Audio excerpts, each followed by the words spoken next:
Assalamualaikum warahmatullahi wabarakatuh.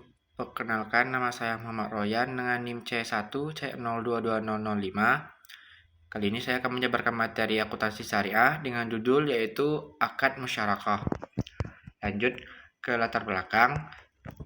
Yang pertama, sistem keuangan syariah semakin diminati karena perkembangannya yang pesat dan pengakuan global terhadap keunggulan prinsip-prinsipnya yang sesuai dengan nilai-nilai keadilan dan keberlanjutan.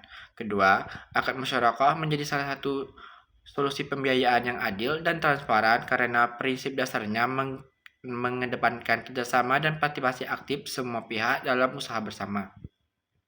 Ketiga, pentingnya bagi mahasiswa akuntansi untuk memahami akad musyarakah secara komprehensif karena akad ini merupakan salah satu produk utama dalam perbankan dan keuangan syariah yang menggabungkan aspek hukum, ekonomi, dan etika. Rumus masalah yang pertama, mengetahui pengertian akad musyarakah. Yang kedua, memahami jenis-jenis akad musyarakah. Yang ketiga, mengetahui prinsip pembagian nisbah dan implementasinya.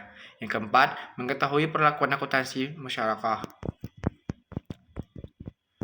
Pengertian akad musyarakah. Akad musyarakah adalah bentuk kerjasama antara dua pihak atau lebih yang bergabung untuk menjalankan suatu usaha bersama dengan tujuan memperoleh keuntungan. Dalam akad ini, setiap pihak memberikan kontribusi modal yang dapat berupa aset, uang, atau keahlian, dan secara aktif berpartisipasi dalam pengelolaan usaha tersebut. Prinsip utama dari akad musyarakah adalah pembagian keuntungan yang dilakukan berdasarkan kesepakatan bersama, sehingga setiap pihak mendapatkan bagian sesuai dengan persentase yang telah disepakati sebelumnya. Selain pembagian keuntungan, akad musyarakah juga mengatur pembagian kerugian yang harus ditanggung sesuai dengan porsi modal yang disetorkan oleh masing-masing pihak. Hal ini menunjukkan adanya keadilan dan transparansi dalam pembiayaan usaha bersama, di mana risiko tidak dibebankan secara sepihak. Ketentuan dan prinsip akad musyarakah ini merujuk pada Pernyataan Standar Akuntansi Keuangan atau PSAK 106 yang diterbitkan oleh Ikatan Akuntansi Indonesia atau IAI yang menjadi pedoman resmi dalam penyerapan dan pelaporan keuangan syariah di Indonesia. Jenis akad musyarakah. Jenis musyarakah terbagi menjadi dua kategori utama, yaitu syirkah amlak dan syirkah uqud. Yang pertama, syirkah amlak merupakan kerjasama kepemilikan bersama atas suatu barang atau harta yang terjadi bukan karena akad, melainkan karena suatu peristiwa atau usaha tertentu. Syirkah amlak dibagi lagi menjadi dua bentuk, yaitu yang pertama amlak jabar, yaitu kepemilikan bersama yang terjadi secara otomatis dan tidak dapat ditolak. Contohnya warisan. Yang kedua, amlak ikhtiar, yakni kepemilikan bersama yang juga terjadi otomatis namun dapat ditolak. Misalnya hadiah bersama yang disepakati oleh pihak-pihak terkait. Yang kedua, syirkah uqud adalah kerjasama berdasarkan akad atau kontrak antara dua pihak atau lebih yang menyetujui untuk berkontribusi modal dan berbagi keuntungan serta kerugian usaha bersama. Jenis syirkah uqud ini meliputi yang pertama, syirkah inan, di mana para pihak menyetujui pembagian keuntungan sesuai kesepakatan dan biasanya modal yang disetor bisa berbeda-beda. Yang kedua, syirkah mufawadah, yaitu kerjasama dengan modal yang sama dan pembagian keuntungan serta kerugian secara rata. Kedua jenis ini menekankan adanya perjanjian kontraktual yang jelas dalam pengelolaan usaha bersama. Dasar akad musyarakah. Dasar syariah akad musyarakah mencakup beberapa sumber utama, yaitu Al-Quran, hadis, dan ijma' para ulama. Dalam Al-Quran, Quran Syad ayat 24 menekankan pentingnya keadilan dalam kemitraan, yang menjadi prinsip dasar musyarakah. Selain itu, hadis riwayat Abu Dawud dari Abu Hurairah menegaskan bahwa Allah Subhanahu wa taala menjadi pihak ketiga dalam kemitraan selama tidak ada pengkhianatan antara pihak-pihak yang terlibat, meningkatkan kejujuran dan keadilan dalam musyarakah. Ijma' para ulama juga mendukung musyarakah dengan kesepakatan bahwa akad ini diperbolehkan dalam Islam.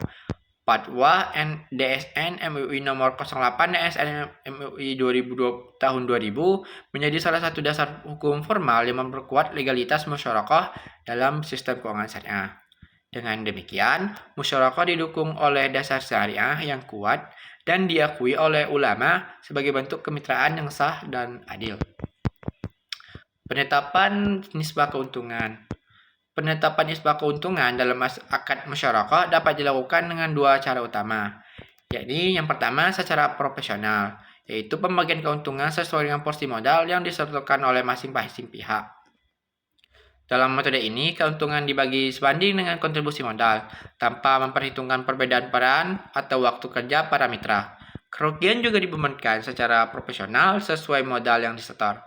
Kedua, penetapan nisbah tidak proporsional, di mana pembagian keuntungan didasarkan pada faktor lain, seperti peran aktif, kompetensi, atau waktu kerja yang diberikan oleh masing-masing pihak. Dalam hal ini, meskipun modal yang disetor berbeda, pembagian keuntungan bisa disesuaikan dengan kontribusi non-modal seperti keahlian atau manajemen usaha. Nisbah ini disepakati bahwa dalam akad dan biasanya dituangkan dalam kontrak tertulis agar transparan dan adil bagi semua pihak yang terlibat. Akuntansi Akad Musyarakah PSAK nomor 106. Menurut PSAK 106, mitra aktif dalam akad musyarakah bertanggung jawab penuh atas pengelolaan usaha dan harus mencatat seluruh transaksi yang terjadi secara terpisah untuk usaha musyarakah tersebut. Mitra aktif mencatat investasi dalam bentuk kas atau aset non-kas yang disisihkan, serta mengelola pembagian keuntungan dan kerugian sesuai kesepakatan. Catatan akuntansi yang terpisah ini penting untuk transparansi dan akuntabilitas pengelolaan usaha musyarakah. Sementara itu, mitra pasif hanya mencatat investasi yang disetorkan dan pengembalian bagi hasil yang diterima selama masa akad. Pada akhir akad, investasi yang belum dikembalikan oleh mitra aktif diakui sebagai piutang oleh mitra pasif. Dengan demikian, mitra pasif tidak terlibat langsung dalam pengelolaan usaha, melainkan berperan sebagai penyedia dana yang menerima bagi hasil sesuai nisbah yang telah disepakati. Sekian pemaparan materi akad musyarakah dari saya. Wassalamualaikum warahmatullahi wabarakatuh.